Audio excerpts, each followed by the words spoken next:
Bonjour, je suis François Pantier, chef de projet de recherche et développement chez Soletanche Bachy.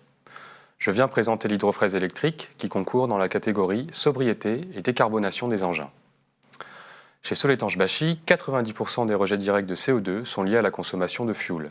Sur nos chantiers de fondation profonde, on utilise des hydrofraises, des machines imposantes pouvant atteindre 200 tonnes qui ont une part prépondérante dans notre consommation de carburant. Nous avons mené un travail de conception-fabrication pour réduire l'empreinte environnementale de l'hydrofraise en y intégrant une motorisation électrique.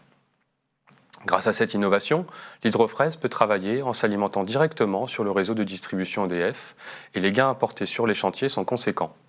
D'une part, l'impact sonore de l'engin est divisé par 4, ce qui se traduit par un confort acoustique pour les riverains et les collaborateurs du chantier. D'autre part, on ne consomme pas de carburant fossile, soit zéro émission directe de carbone. À titre d'exemple, sur le premier chantier où l'hydrofraise électrique a été mobilisée, c'est 60 000 litres de fioul qui ont été économisés sur 4 mois de production.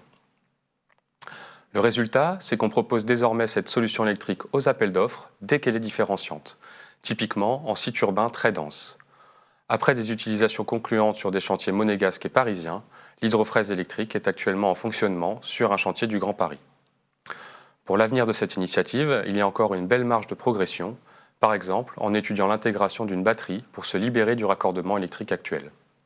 Ce qu'il faut retenir, c'est que dans le contexte actuel où la transition énergétique pour les engins de chantier est naissante, notre initiative contribue clairement à la réduction de notre empreinte environnementale.